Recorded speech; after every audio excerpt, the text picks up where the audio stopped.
Alright guys, welcome back to the second episode of this Let's Talk Origin series. And yes, this is not clickbait, the title is correct. We've got Zyori up in here, so let's get right into it.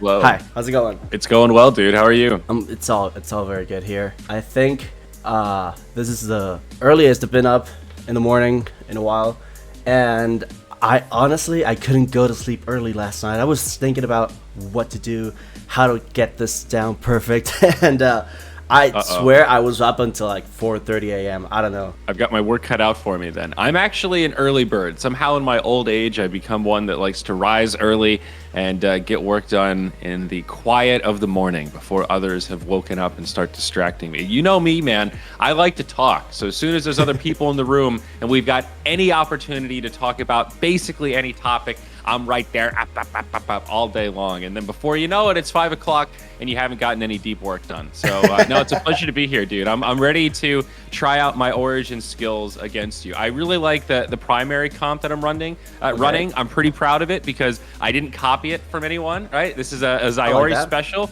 These are my homegrown Axies. I didn't buy these specifically. This is a comp I made within Axies I had already. Oh, okay. I have an affinity towards healing. I don't know if that spoils anything, but if you've watched any of my gameplay from like Axie Classic all the way back, I'm a Rosebud kind of gal. I really like the heals. I like that there's a lot more healing variety now in Axie Origin. I love that Silence Whisper is just a good old-fashioned targeted heal. I think Carrot and Pumpkin have really come a long way. I used to play a triple plant, triple serious, triple Rosebud lineup. That was so nasty in Classic, dude.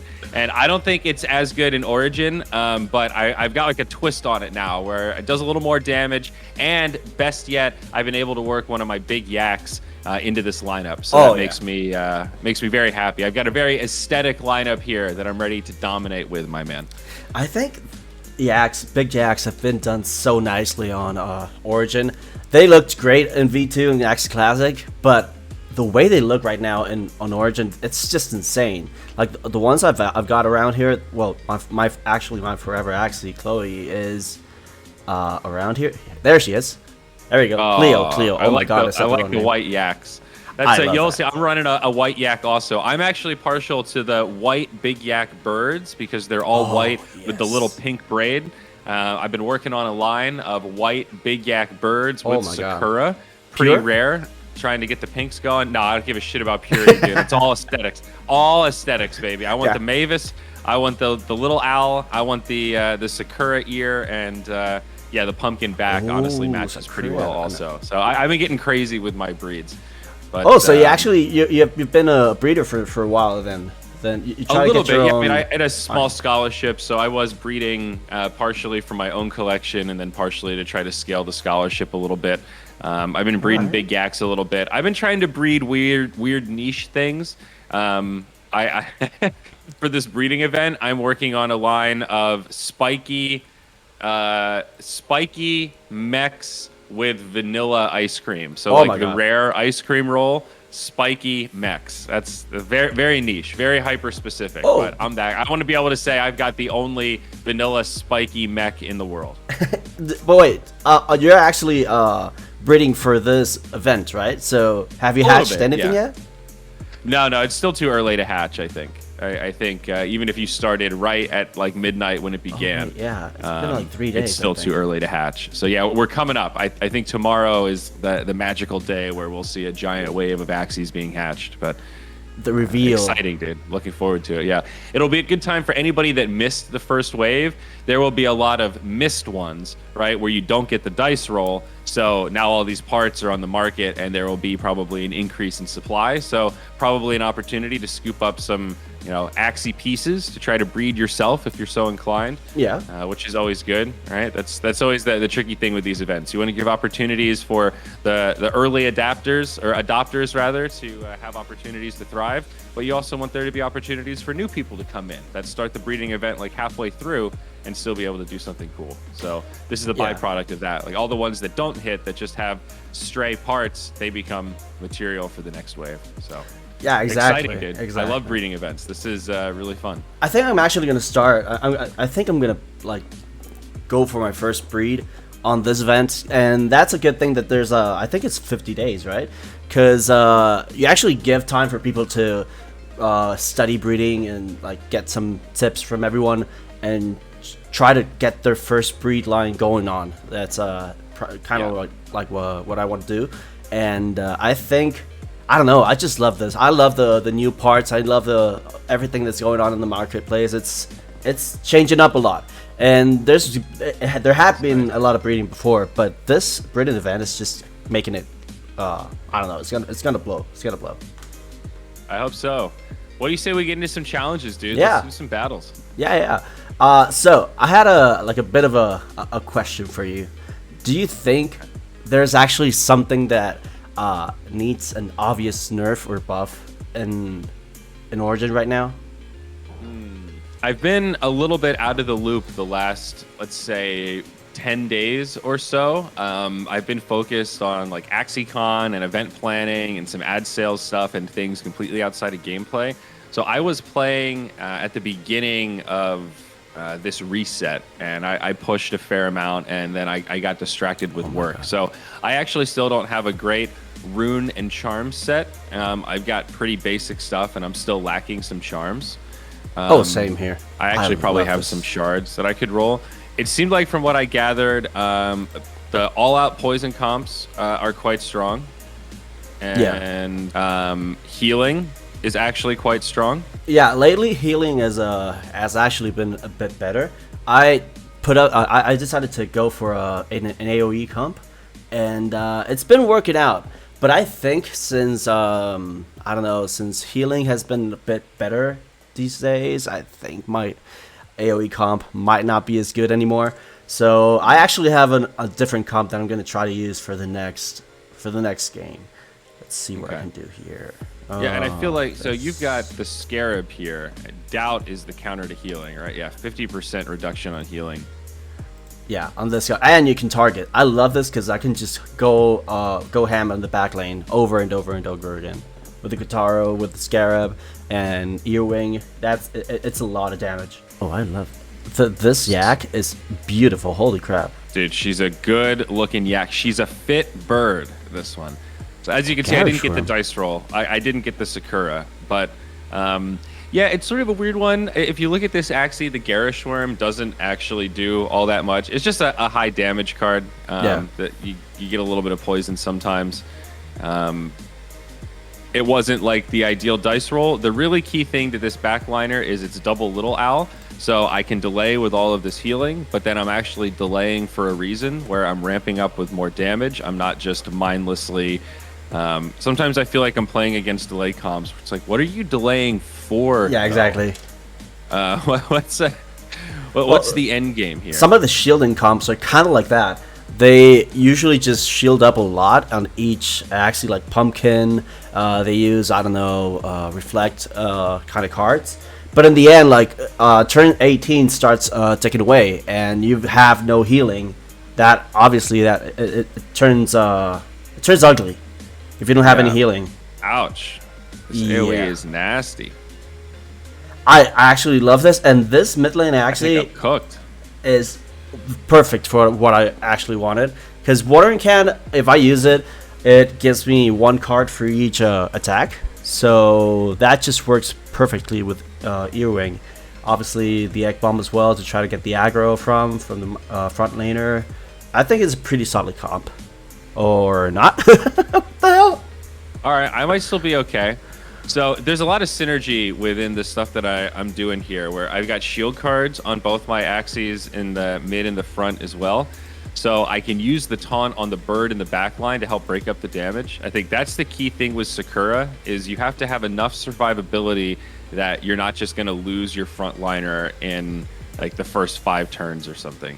And that can be really scary. That happens, at least has happened somewhat regularly against these really high damage output comps. But being able to say, I'm going to shield my bird and then also use taunt is a really cool way to mitigate damage from the front line. And then you can use the rosebuds to heal up the bird later. So you can kind of draw aggro. And then if they don't have any backline target, my front line does really well. And I've also got the double carrot. So I've got some energy draws that can ramp up a little bit And, Oh, that's honestly the double carry is really strong right now. That's one of the strongest Yeah. things in the game. Okay, 75 HP. That's huge. I mean, you actually lose HP for that, but still. Let's see what we can do here. Maybe hit it back. No. Okay. All right. I see you. Oh wait. 44. All right. Yeah. I'll take that. Okay, I'll take that. A little bit closer than I thought. Ooh. I've actually never played against a comp like that. I think if I played differently, there's a chance that I could maybe make it work. I didn't need to use the taunt on my bird so early. That was a bit of a gamble play. I don't normally do that. Kinda, yeah. I'd actually kind of like to rematch against that same comp. The same? Before All we right. Switch it All up right. if you don't mind. That's okay. I want to try something again. I feel like that what we saw there was a little bit of the drawback of Sakura, where it takes time to ramp up, and you had enough damage that I felt like it wasn't particularly useful. Thing is, I think it pulled aggro on the backliner when it had death mark on it, so the health just started ticking away even faster. I think. I thought the death mark was on my middle Axie, maybe a second death mark. Yeah, the second one. The second one. I see. Yeah. Yeah, I'm not sure if it's better for me also to go first or second with the Sakura. And sometimes it feels better just to get it out of the way in that first turn when I draw a couple of healing and shield cards anyway, because there's kind of no way you can kill this guy on this turn. And that's oh wait, this is great. If you have Mavis, you got your hollow here. There's no summons in this, but with these two summons, it's 10 damage, right? With this, 5? Yeah. 10 damage to each of the enemies. All right, now, that's a lot. This is the moment where I feel brutal, where I didn't draw a healing card, and life really sucks. But at least you pulled aggro, so your frontliner kind of has another turn for it. It's okay-ish. We're sort of surviving. It's we'll see how she goes. This is a really nasty lineup you've got here, though. I think it works more on PvP for some reason, because this is not working for me in ladder right now. I don't know why. I don't know why. Are you in Challenger? No, not yet, not yet. The thing is, I like to try out so many different comps that obviously I end up losing kind of the same amount that I win. So it's basically just a 50-50. I cannot get out of Bear, and I'm right now on, I think, a Bear 3 or Bear 4? No, Bear 3. But I get close to Tiger, then I don't know, I see a new Axie, I see a new comp, and I go like, okay, I want that. I want to see how that works, and I try to make it happen with the Axes I have, or I don't know, I have an addiction. I have to go to Marketplace every now and then to search for new Axes, honestly. The other problem, too, is that your AoE really counters my Mavis. Like, I'm afraid to even play it because you can just mess it up so easily. That's what I love about this. There's really no summons that can outlive Earwing. Obviously just Hollow. That's the only one. But not Clover, not Mavis, none of that. And it's perfect because, like you said, people are kind of scared of playing it. They're waiting until I use all my my 3 Earwings, but by that time I just get it again. Okay, all right, I actually don't know if I should feel good or bad right now. This is a really close battle. I have no idea what I should play here. I feel pretty confident. Let's just go with this. I think the counter to these mass healing lineups, if you're running double Scarab, I think you can really mess it up. Honestly, Axie Kiss or the Death Mark is really good too. What do you have? What is giving me Death Mark? Oh, that's the Kataro. The Kataro, okay. Because it's triple Earwing and triple Kataro, so it's AOE all over the place. I was thinking about like this midliner would have been perfect if instead of Iguana it had Grandmas Fan, that it hits an AoE and obviously just applies weak to every single Axie, I think. So that's even more damage. So this is where I have an issue, because I want to play my Kataros here, but I actually need them to fall where I want them. Maybe in the backliner over and again, but it's just a roulette. Okay, that's a kill. And yeah, I didn't want it to hit the front. That's the thing. But all right. Gosh, It's a lot of damage. It's a lot. It's poison without poison. Yeah, you know? exactly. But it takes out it takes away a lot more. I think it's 40 something per E-wing. Whew. Okay. I'm in big trouble though, bud. I think Papa Z is going to be donezo. Oh, I need an That's arrow. an insane amount of damage. Yeah. And Mavis that's the end of the Mavis. Yeah. It was kind of free. I had the only other card I had was Garish Worm, and I had 1 energy, so That's the thing. Garish Worm is is strong, but like 2 energy, I think it's just way too much. Yeah, it's not that great. Damage. Like I said, that was one of those. It was just kind of there. It's really the taunt and the double owl that I'm into. Okay. Oh dear. I mean, at this point, if I get a Katara, I might. It's obviously just a 50-50, but I need it to fall in the back laner. Oh god. Okay. I think I lost. All right. I think your AoE is just too good against my lineup. I'm realizing how much Mavis is a key piece of giving me like this little energy advantage over time and chipping away. Oh wait, and you played Garish Worm first, right? Oh, did I? Oh my god, it would have killed. It would have killed you. Yeah. Oh yeah. Because it's to poison. Yeah, you're right. I didn't even really think about it. Whoopsie. Whoopsie-daisy. It's a hugely... I mean, if you want to play something like this, an AoE comp and Katara build, then you need an aggro deck. You cannot play something, I don't know, shielding comps with this. You gotta go aggro. And huge damage cards. Honestly, Parasite is really good in here. It's high damage. Really high damage. So yeah, I wanted to ask you one of the first kind of questions here. Like, what... okay. What did you do before Axie, and how did you find your way into Axie? I did a lot of stuff. I have a bachelor's in entrepreneurship, so I've had my head in a bunch of different places. That's kind of why I've been interested in blockchain. I'm always looking for new opportunities, new ways to solve problems and turn that into business ventures. It's sort of what gets me going. It's what gets me jazzed. I discovered esports around the same time that I was in university, like around my junior year. And I started working for Beyond the Summit, one of the bigger broadcasting studios in North America for esports, specifically for Dota. In 2014, I think, maybe 2015, I worked there for almost 2 years, and then moved on to some other stuff and started my own studio. So I've been around the esports and live event space for a pretty decent amount of time. I discovered Axie when I was trying to make a game on the blockchain, actually, of a long time ago. What was it about?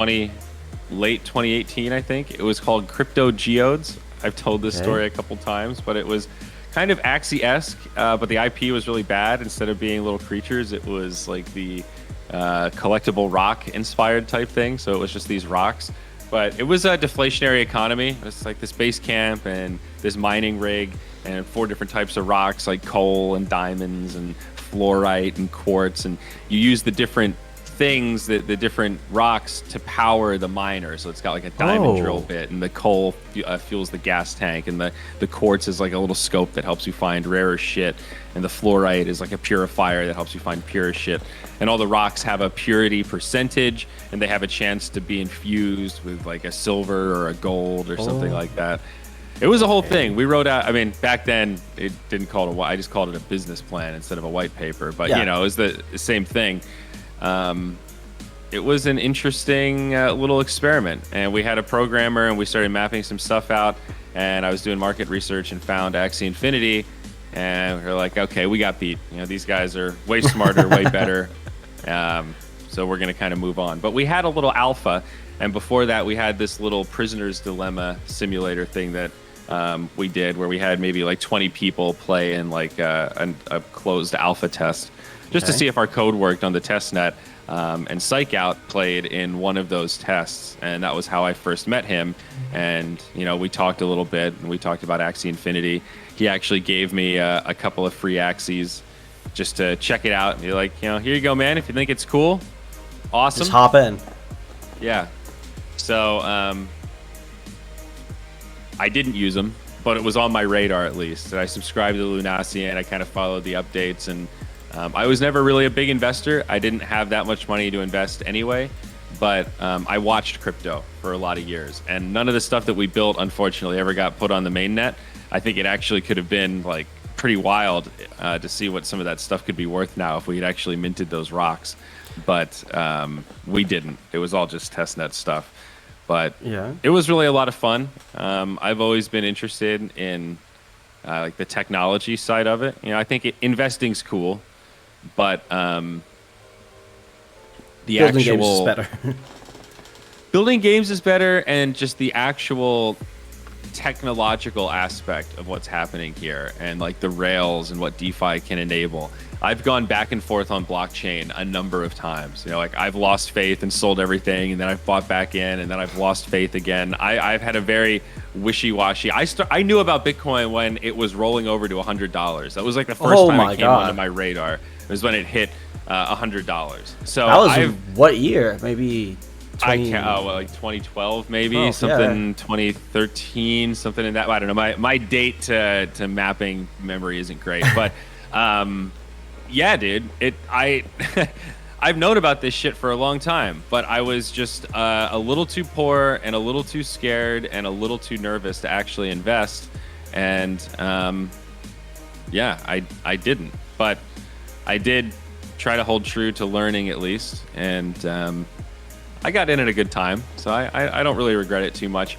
I do regret not like cost averaging in a little bit, and I do regret having such a short-sighted lens at certain points. But I don't know, when stuff is new and unproven and it's not working, sometimes it's hard to see the long-term vision when it puts blinders on you.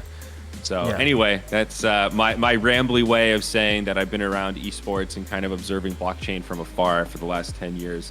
And it's really exciting to finally see this intersection of esports and blockchain finally start to appear to be possible. Like I think Axie is the first game that is even remotely close to being like esports ready in any stretch of that definition. Yeah, by far. And I think that is still pretty exciting for me. Jesus. So okay, early stages, but this is really weird, dude. Your reflect damage is pretty nasty. This feels pretty broken. I think. Oh wait. Oh no. Okay. So this. Yeah. Okay. Oh no. All right. Yeah. Because I have a how's it called? Sun stamp. That's actually the only good thing I've managed to craft. And obviously, Sun stamp just goes for the backliner. But yeah, I forgot about that. Target the taunt. Yeah, my bad. But yeah, I mean, what you said about the geodes, I don't know. I think that could have been really, really good. Because for what I understand, every single like mineral, every single rock you can, I don't know, mint. You have actual use for it. Like you pull it back into the system to try to get better and even better stuff. So that's actually really good, and that helps a lot. And oh my god, that helps the ecosystem a lot. We had the idea for a deflationary economy before we even knew how cool what it was. It was like we didn't even call them NFTs. They were just tokens on the blockchain. We were so ahead of what anyone else was doing or considering that we couldn't even see the potential of what we were building, and we just gave up. Well, this is way too hard. I mean, back then there weren't even really like libraries and stuff. Like the coding was really hard and tedious. So our programmer got pretty demoralized pretty quickly. I was like, I'm just gonna go back to playing Dota, dude. This is way easier. Yeah, you know what? I'm not stepping into that. Please just get me out straight away. Yeah. Okay, so that's kind of like how you got into Axie, and Well, into it. That's how I got introduced or Introduced exposed to to it Axie for the kinda. first time. But like actually yeah, like getting I into said, the I team, never how that played or did anything with it. Yeah, I just kind of lurked on the. Oh wow, that's a cool blockchain game. when did you decide to be like a part of the Axie team? Well, after they announced Sky Mavis, Psych Out reached out to me and said, "Hey man, we're doing some cool stuff over here. We just announced the company that'll be like behind Axie Infinity, Okay. and that company's hiring. And if you know anybody that's interested, that'd be cool." And one of the jobs that they had listed was an esports position. I forget exactly what the job title was, amongst a bunch of others. And they caught me at a time when I was looking for a change, where I'd been in Dota for a long time. My company was kind of winding down. My business partners were moving on to other stuff. I was kind of, I don't want to say like getting left behind, but I wasn't really keeping pace with a lot of the others, Okay. So yeah, I knew somebody that was interested. It just happened to be me. It's like the right place at the right time, and Sort of. Yeah, that makes it sound lucky, but I think it is a matter of perseverance. Well, it's true. reaping the benefits of seeds that I had planted earlier. When I had started doing Axie or blockchain stuff like that, crypto geode stuff, most of my colleagues at the time like really made fun of me. They're like, "Oh, he's failing in Dota, so of course he's going for some crypto cash grab bullshit." They really like laid into me and gave me a hard time about it, and kind of said it was bullshit. So I feel like being in the right place at the right time was kind of part of it, but it was having that perseverance to still kind of hold true and have a vision and kind of believe in something, and then be available and receptive all those years later when somebody like Alex reaches out. True. Oh, shit, dude, this is heating up. You were like 30 health, and then you jumped back to like 170. Holy crap! Wait, that's the watering can and Sakura and Poppy. Oh my God, Rosebud as well. Huge front. Wow. Okay. Would you say that was the toughest time in your career, like that transition? All right, I lost. Damn. Did you? Oh wait. Yeah. Yeah. Okay. Even if I didn't damage attack you there, I had a carrot, go. so I thought, man, if he doesn't have the shield, maybe I can make it happen. That was strikingly close. Yeah, it was. To just all in healing and sacking my bird a little bit earlier. I did intentionally suicide my bird on the turn that it died, because I wanted to have higher chance of just drawing healing cards. It almost worked. If I had drawn a Rosebud on that last turn and I hadn't attacked, I think there's maybe a chance there. I needed like the Rosebud watering can combo again. Yeah. Which might have just been in the discard pile and impossible, so is what it is. But damn, But it was close. so close, honestly. I mean, I think You I can see healed the up a bit. potential in my lineup. I feel like if this bird was something more perfect, where I had all the pieces, but instead of Garish Worm, it was a card that I actually wanted. This could be actually Maybe really Pigeon potent. Post. That could Is work, that- maybe. The black Does man. that's blackmail? I don't like blackmail because it gives them a taunt card that they can use to pull aggro off their frontliner.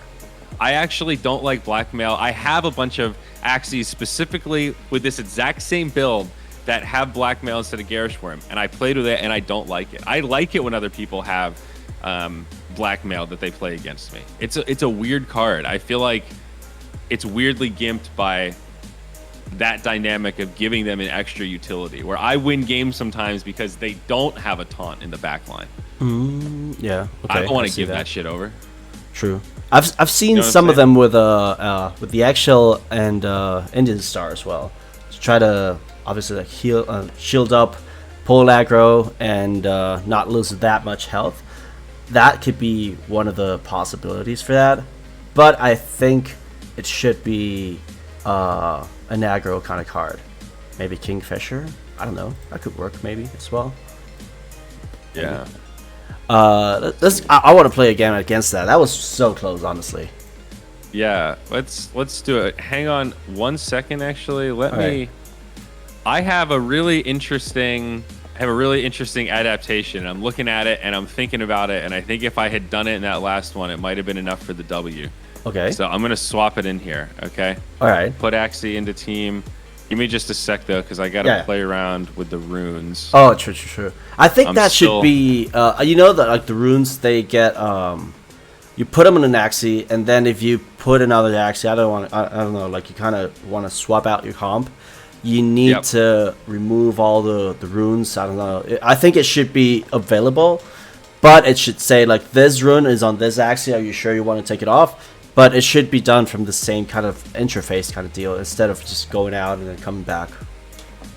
Yeah, I know what you mean. All right. I also just realized that this actually doesn't have the part that I thought it did. So maybe I'm just going to go back and we're going to keep on going. It did, but then the ears were different. I'm not paying attention to details here. I don't think double Sakura is... Can you stack Sakura on the same... I believe you can. A lot of teams go double Sakura. You know what? Let's try it, dude. Let's try it. All right, give me the challenge. Let's go. Thing Let's is, rock and roll, dude. if you go first, then that might be a problem because Sakura is innate, right? And yeah, so it sucks if you go first, but if you go second, if you hit that dice roll, it's oh shit. All right. If not, you gotta wait, obviously, again to the whole. Yes! Okay. Yes. All right. I think you're in trouble, sir. You're going down this time. We're going Blood Moon though, so I hope you're ready. We're gonna have some more. Oh my god. Here. Okay, wait a minute. What do you think about this backliner, bro? Look at this. Look at this intersection of plant and bird life. Yeah, I love that because it plays really well into your comp, and it has Sakura's. Holy, it's so beautiful. I love the big yaks. I didn't know birds could have like it could be a big yak, and even pure birds can be big yaks. I love that. They're so freaking fluffy. I love that. I like and this one has Sakura as well. So let's see. Can you? Wow, you can. Restores 24 HP of your most injured ally and loses 8. Okay, alright. Oh, okay, I'm not liking this one. Wait a minute. And do you have any target? I do not. I don't. Yeah, I think that might be GG for me. That's the only weakness to this strat that I have here is like the double Sakura if you can just target around it. But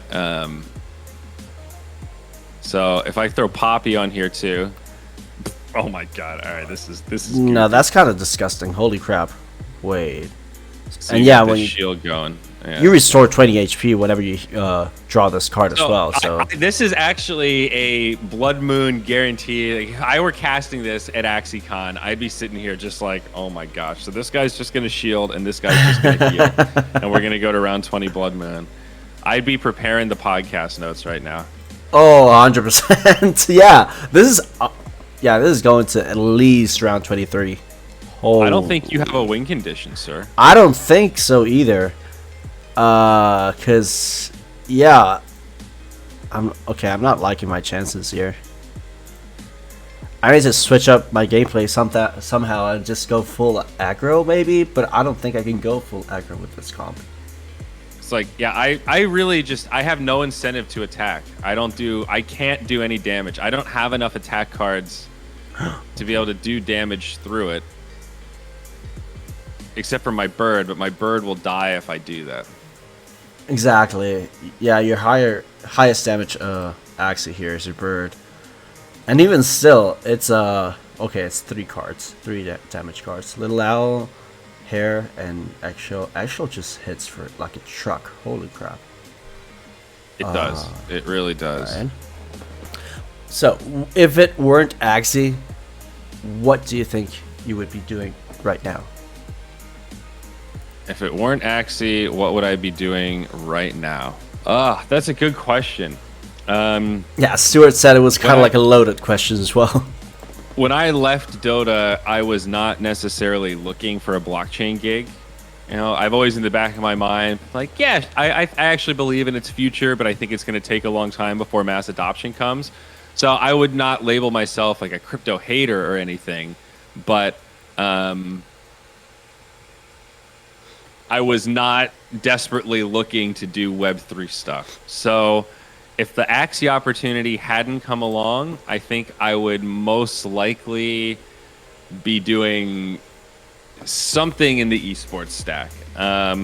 Probably still doing freelance work in the Dota space and limping along with my old broadcasting studio and hoping to be casting Dota majors and being really grumpy that I didn't just cast that major in Stockholm and, you know, perpetuating the cycle.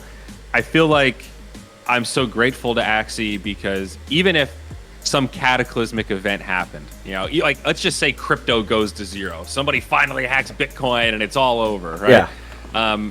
I would still feel really good about my current lot in life and not feel like, oh man, I left my Dota career behind and now I'm all screwed because I'm all in on blockchain and it went to zero. Like this has been the craziest 15 months of my life. You know, this is the first time I've ever actually like realized serious investments and serious income and like working on something that has a scalability to it and a global impact way beyond just telling jokes on Twitch or running events or hyping up some Dota players that don't even really care about being hyped up, you know.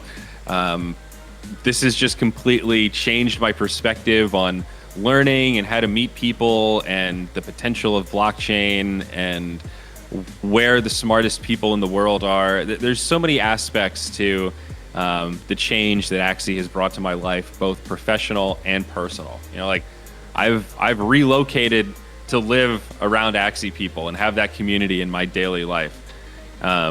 It's been a crazy journey. I think I said to somebody who was moving here with us and nervous about it one day, it's like, dude, if everything goes to zero tomorrow, this is still laying the groundwork for the stuff that's gonna, you know, be the foundation for the rest of our lives. You know, like there's too many smart people in too small of a place for us not to figure out some really cool shit to work on. Yeah, and it's all about like the contacts and the people you meet, and I think Axie has given people a huge platform, and that's kind of like my issue when people say, but yeah, what about SLP? What's going on with SLP? It's not going up, and we need the SLP going up, and blah blah blah. I'm like, okay, yeah, but you do know it's not just SLP. Like you can work around it. You have different ways of growing in this community, and thanks to like everything that Sky Mavis has done with creating different spaces for people. Like if you want to be a caster, you can become a caster. Whenever you get into Web3, you can do whatever you want. You're literally like someone new. You can learn how to edit videos. You can go around, you can start community building, you can create content. And Axie has given such a huge incentive to people to just try to make more of themselves. I don't know, be a better version, because I think that's what happened to me. Like I said in the tweet, one of these days, before Web3, yes, I was a chemist. I still am, and a translator. I do all these things before, but whenever you get to Web3, it's something new. It's literally a whole new world. But it can be anything you want, and it's not just in the metaverse kind of deal. You can create your new personality and new kind of ways to grow in the industry. Yeah, I think there's opportunities everywhere, inside and outside of Web3. And Axie is on the forefront, on the cutting edge, and there's definitely benefits to that, and there's drawbacks at times. You know, there's moments where it's like, wow, we still have a lot of growing to do. And there's other moments where it's like, hey, we're so far ahead of the curve, people haven't even realized how cool this stuff is. Yeah.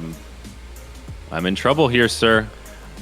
I wouldn't say so too much, honestly. I'm still scared.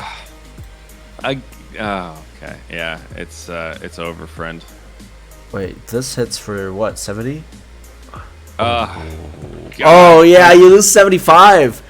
my card draw again. That was so painful. I should have sacrificed my bird earlier. I drew no healing cards.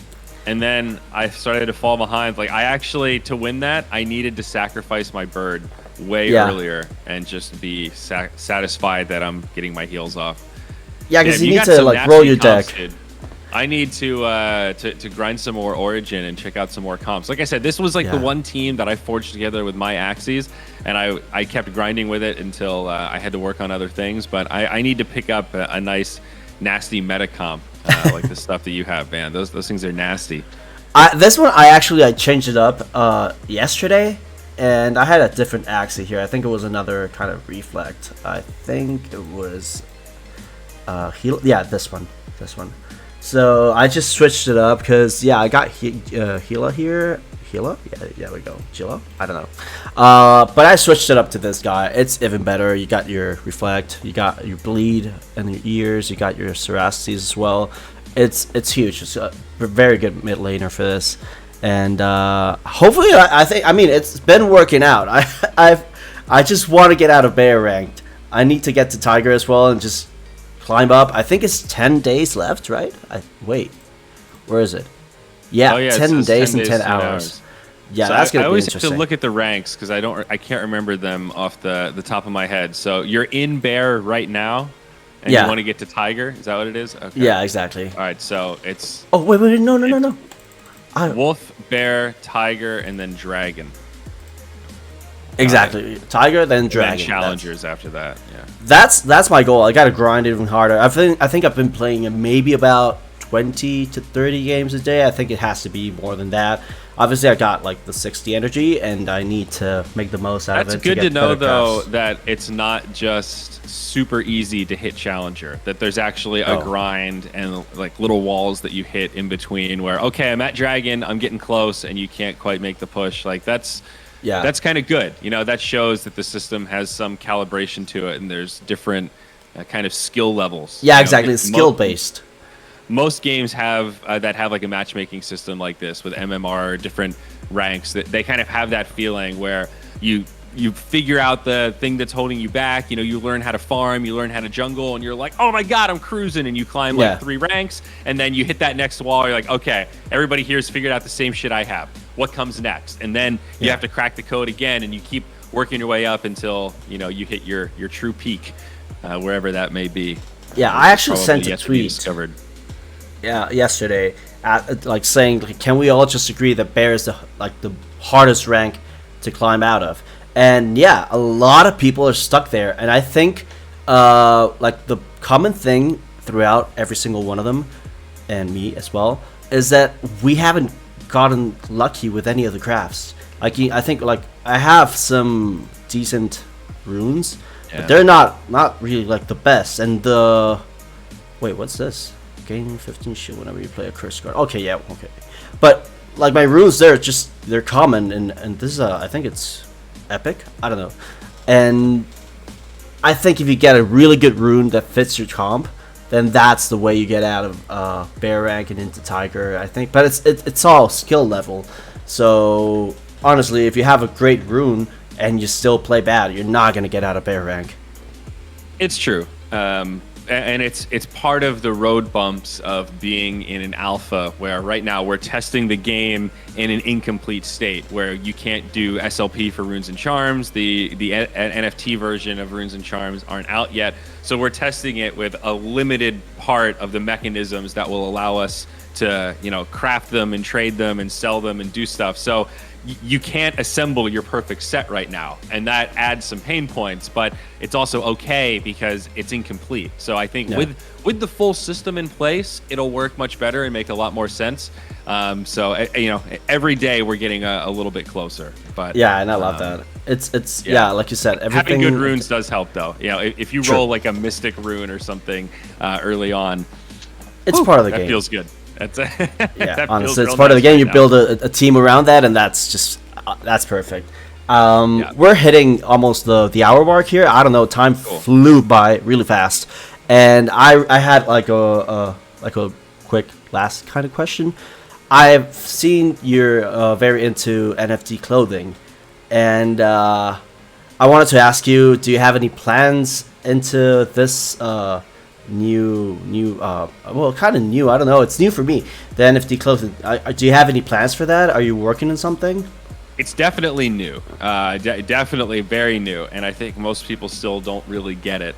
Sort of. I mean, I'm like one of those people, right? I'm an entrepreneur at heart, so I like anything that's new and exciting and innovative, and can add value to people in creative ways, right? All that gets me really jazzed, as we talked about earlier. I love dresses. I love fashion. I think it took me a while to understand digital fashion, and parts of it I still don't really get. But I've often been saying to people, what I want is the interoperability both within the metaverse and then the connection of metaverse meets physical. So my dream would be to have a Zyori signature dress that I can have in real life, and maybe there's numbered ones where I can have the number one, and then I can have it in the metaverse on my avatar in whatever aspect of the metaverse I want. You know, I could put it on an ape, I could put it on my Clone X, I could put it on whatever, and then I could put that thing on my Axie. And then I could take a picture with AR of me wearing the dress, my avatar wearing the dress, and me holding my Axie also wearing the dress. Like, that's, to me, that is the pinnacle. And I think what people, both inside and outside of the digital fashion industry, need to remember is that we still need physical clothes, right? It doesn't matter how cool the digital sneakers are. I still need physical sneakers. I still need something to put on my feet to enter the wilderness and show off to other people. So I don't think digital fashion or clothing replaces physical, but I think of it as a connection, as an expansion. You know, like if I buy a pair of Nike shoes that I really like, that are like collector's items that I wear on special occasions, that are, you know, cool or special to me, or something that I really value because I like collectible sneakers, isn't it just a value add to have a digital NFT representation of, hey, there's only 1,000 of these sneakers in real life of this color, of this run. There's only 1,000 of these NFTs in the digital world that match these sneakers, and you can use those NFTs in a digital representation of yourself in different locations. Like, I bought a digital dress that is a 1 out of 1, and I can use it in an app on my phone that is augmented reality to put it on people in real time. So to me, that's sort of a cool utility application where I bought this $80 NFT. I'm the only one that has it, and I actually get to use it. So to me, that makes the 1 out of 1 way cooler than just like a JPEG, where it being 1 out of 1, but everybody gets to look at it and save it, isn't really the same. Like, if you save the NFT rendering of that dress, it's not the same as what I get to do with that rendering of the dress, because I get to use it in the app, and nobody else has that same architecture. That has a huge future for, I think, honestly. Yeah, I think a closing thought, I think the main thesis behind all of the high fashion from a digital NFT perspective is most high fashion is very wasteful to produce and is made only for specific, like, one-off occasions and photo opportunities or movies or whatever else, and then it just sits there in a closet for 99.9% of its existence. So if it's really just for the picture, that final product, can we get to a point with augmented reality or Photoshop technology where a digital piece of clothing can be photoshopped onto a person and look completely photorealistic, and then you still walk away with that beautiful, perfect Instagram piece, but there's no physical waste produced, and you have this digital collector's item that's sort of, you know, a token of that image that you have. That is an actual use case that makes some sense to me. As somebody that has designer dresses in that closet that I wear maybe once a year at best, I can kind of see that use case for some crazy high-end stuff. But I think it is a wide spectrum, and what gets me most excited is this connection of digital and physical. So I can't say I have like something in the works specifically, but I'm always researching, always learning about that industry, and I think if an opportunity did present itself, I would be really excited to do some experiments. And, you know, I don't know what the market is for NFT dresses, but I would love to do an experiment and see if we could sell them to some collectors and get people jazzed about you know, some digital dress wearing. I don't know. That's an interesting deal. Cool to think about. But if you think about it, it's kind of like NFT clothing in itself. For example, if you look at it the other way, not having like the NFT first digitally, and then having something physical, but maybe like owning, I don't know, all of these companies, Nike, Adidas, all of them could do something maybe like your own clothing, like you buy the store, you take it back, and it has such like something like a QR code that you can scan, and you can use that same clothing in your metaverse avatar. And I think that could work as well with with shoes, with I don't know, shorts, clothing, any kind of clothing, honestly. If they incorporate that, you can obviously get that from your store. You can use that your day to day, but it can also be your day to day clothing in inside the metaverse, any metaverse. That could be really good. Yeah, totally. I think it's very, very early territory there with the fashion world. There needs to be more buy-in. I think the brands are excited about the potential, but they haven't figured out exactly what's going to hit and what's going to get people excited in a more mass adoption kind of perspective. So, I remain cautiously optimistic and very excited about the future of digital fashion. But I think, like most things in blockchain, it's kind of in its alpha state still. Yeah, honestly. And well, first of all, I would like to thank you, honestly, for taking the time to be here and talking a bit, playing some Origin. I had a blast. I wish I can get you back on a different one. I obviously have so many other questions I want to ask you, and I think picking your brain on maybe another episode on just the esports section would be huge. But for this one, I just wanted to like get a general glimpse of yourself and everything around you, and I think that I got it. So honestly, well, yeah, thank you so much for being here, and I hope to see you again down the line, and hope to see you honestly in AxieCon as well. Managed to get my way there. I'll be there. Excited to see you there as well. Super excited for AxieCon. Hope to see many of you in attendance. Tickets are available for sale. You can go to axiecon.axieinfinity.com. Check it out. Definitely come join us. We're going to be doing some great panels. We're going to have a bunch of on-site activations, obviously esports stuff just for the people that are there, but there's going to be a whole governance constitution hall that's not going to be streamed. It's just going to be for people on site.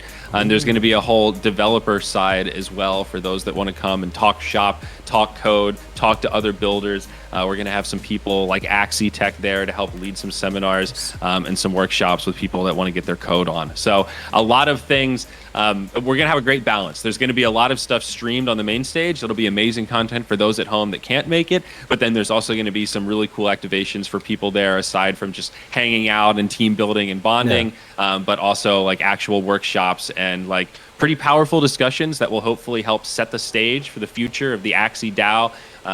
We like really firmly believe that meeting in person is the way to build these deep connections, develop that trust, and like hammer out some of these heavy topics that are required to start building out a governance structure and building out an effective form of a DAO that can self-govern. So really excited for folks to join us there, and would encourage anyone who's considering it to seriously come join us for this first AxieCon, because this is foundational, man. This is primal. This is where it starts, dude. We're going to look back in 5 years at the top of our empire and be like, man, you remember that conversation we had in Barcelona? You remember that crazy idea that we talked about? Dude, it's happening now. Like this is the shit, dude. This is when it's gonna happen. So, really, really excited to finally see this event happen. You know, we've been planning this for the better part of a year now. So honestly, it's been long in the making, I think. Yeah, and there's gonna be a lot of leaks as well. So you guys have to be there. If you can find a way to manage to get there, I swear, I think you're gonna go like, I don't know, 2 months, 3 months later, and gonna be like, you know what?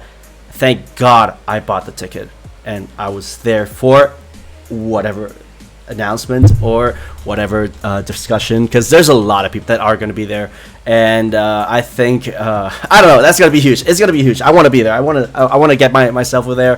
Take those land staking profits, turn those into a little travel fund, get yourself a flight. Yeah, there you go. The tools are there. We're laying the groundwork, man. Yeah. So Alright. yeah, thank you, Zyori, and I hope you have Pleasure. an excellent rest of your day. And yeah, see you in the Thanks next a lot, one. man. Take care. Bye. Okay, guys, that was Zyori, and we have other guests lined up. One of them is gonna be obviously Yeho, and I think that's gonna come down the line maybe next week. I don't know, but yeah, stand by for it. And thank you guys for watching this. Obviously, please over here, like this button. I think it's something somewhere around here, maybe to this side. I'm not sure. There's a subscribe button, and that helps a lot. If you liked the video, if you liked it, hit the like button, hit the bell if you wanna, and subscribe to the channel. It really does help a lot. I'm gonna be bringing loads of videos like these, kind of podcasts and other different kind of videos, playing the actual game myself and climbing, hopefully to Challenger. Let's see. But yeah, thank you all for coming to this one and taking your time to hear this.